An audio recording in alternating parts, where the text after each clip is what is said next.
माननीय सदस्य श्री धर्मेंद्र यादव जी। धन्यवाद सभापति जी, इस बहुत महत्वपूर्ण चर्चा में बोलने का मौका दिया। सभापति जी, मैं समझता हूं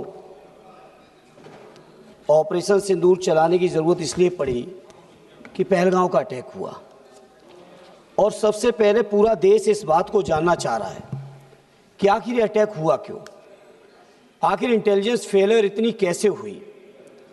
घटना के कई महीने बाद लेफ्टिनेंट गवर्नर साहब कहते हैं कि मेरी गलती है, तो मैं सरकार से पूछना चाहता हूं आखिर उनकी गलती, हालांकि केवल उनकी गलती नहीं है, ये गलती लेफ्टिनेंट गवर्नर साहब से लेकर दिल्ली के गृह मंत्रालय तक की है, तो आखिर क्या कार्रवाई की।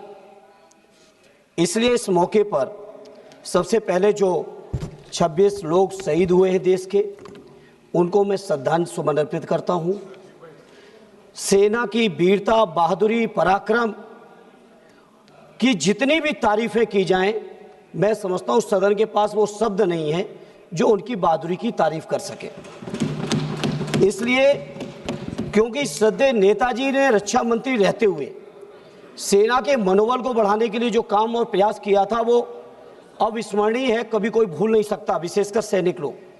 और उन्होंने कहा था रक्षा मंत्री रहते हुए कि हमारे देश के सामने हमारे सैनिक इतने बहादुर हैं कि जब जब लड़ाई सेना को लड़नी पड़ी तब तब हमारे देश को कभी हार का सामना नहीं करना पड़ा।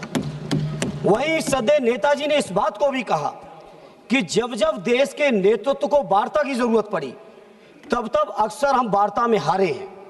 जहां हम लोग इतने पराक्रमी सैनिक, इतना सफल सिंदूर ऑपरेशन कि किसी को हवा भी नहीं लगी और सारे आतंकी ठिकानों पर पूरी तरह से नेस्ते नाबूद भी किए, वहीं सभापति जी जहां पूरे 140 करोड़ देशवासी, चाहे हिंदू हो, मुस्लिम हो, सिख हो, ईसाई हो, बौद्ध हो, पारसी हो, जैनी हो, देश के एक एक नागरिक ने इस घटना के बाद सेना के साथ और देश और प्रधानमंत्री जी के साथ रहने का फैसला लिया और पूरे देश के लोगों ने कहा कि प्रधानमंत्री जी आगे बढ़ो, पूरा देश आपके साथ है।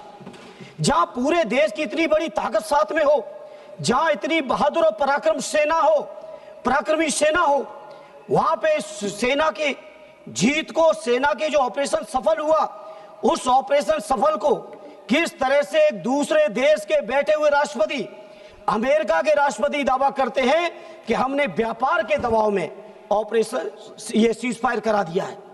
मैं समझता हूं ये हमारे देश के लिए पूरी शर्म की बात है। हमारे प्रधानमंत्री जी घोषणा करते, कोई दिक्कत नहीं थी। जहां चुनाव के समय 56 इंच का सीना, पाकिस्तान ऑक्युपाइड कश्मीर को हम छीन के लाएंगे, एक हेमराज जवान के बदले हम 10-10 जवानों को मार के आएंगे, इस तरह के जो जज्बाती नारे देने वाले हमारे माननीय प्रधानमंत्री और उनकी पूरी पार्टी और सरकार, वहीं पे आप सोचिए हमारे देश की अखंडता और संप्रभुता आज कहां खड़ी है कि लगातार एक बार नहीं, 2 बार नहीं, 3 बार नहीं, अमेरिका के राष्ट्रपति ने 26 बार इस बात की घोषणा की है कि पाकिस्तान और भारत के बीच सीजफायर कराने वाले हम हैं। यह हमारे 140 करोड़ देशवासियों के लिए शर्म का विषय है और सरकार मौन है पूरी तरह से। वैसे तो लंबे लंबे भाषण मारे, एक भी सरकार की तरफ से एक भी व्यक्ति, माननीय प्रधानमंत्री जी से लेके उनके मंत्री और उनके पार्टी के लोगों तक, उनके सरकार के किसी अधिकारी ने आज तक उनके अमेरिका के राष्ट्रपति को कंडम नहीं किया है। इसलिए मैं इस मंच से इस मौके पर कहना चाहता हूं, पार्लियामेंट में कहना चाहता हूं, पूरा देश आपके साथ खड़ा है, पूरा देश आपके साथ खड़ा है। आप क्यों नहीं कंडम करते हो। और दूसरा माननीय सभापति जी, आज मैं सत्ता पक्ष के लोगों का भाषण सुन रहा था, सत्ता पक्ष के लोगों का आज मैं भाषण सुना, इस तरह की बातें कर रहे हैं जैसे विपक्ष के लोगों ने समर्थन न दिया हो। पहलगांव की घटना के पहले दिन से पूरा का पूरा विपक्ष, हमारे नेता आदरणीय अखिलेश यादव जी, कांग्रेस पार्टी के लीडर अपोजिशन राहुल जी से लेके पूरा विपक्ष, और विपक्ष ही नहीं पूरे देश का जनमानस जब साथ खड़ा हो तो आज ऐसे भाषण दे रहे हो कि जैसे केवल सत्ता पक्ष के लोगों ने युद्ध जीत लिया हो। यह युद्ध भारत की देश की सेना ने जीता है।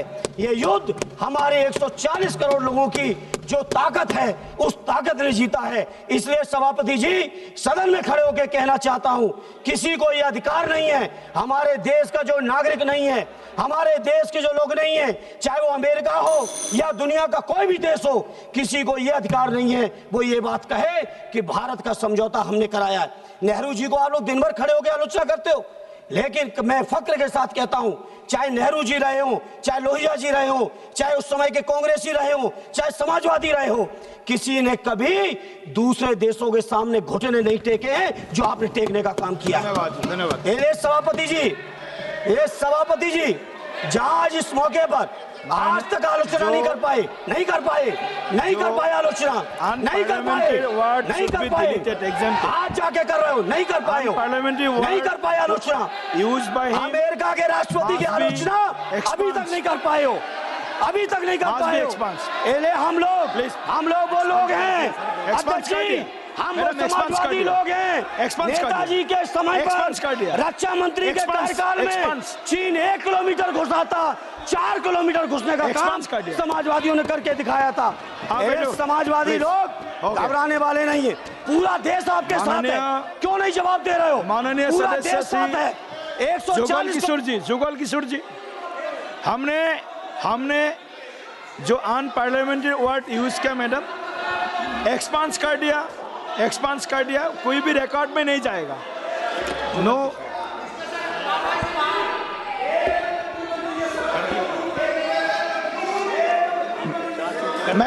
मैडम प्लीज मैडम बोलिए। Remove that line. Yes. Please say that. Yes, I remove the line, You remove the should not sentences. say Yes. that. And Yes, you expands. should remove it from the Expand passage. from the record. From the records. Yes, expands from records. It's completely wrong. Minus Jugal Kishore ji, It's completely wrong. हो गया। जुगल किशोर जी, आप It's start completely wrong. आदरणीय अध्यक्ष महोदय, आदरणीय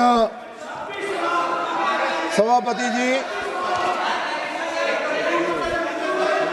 please be seated, please be seated. Madam already I wish to say that he has not listened to the foreign minister when he spoke. Yes. He has not listened to the defense minister when he spoke.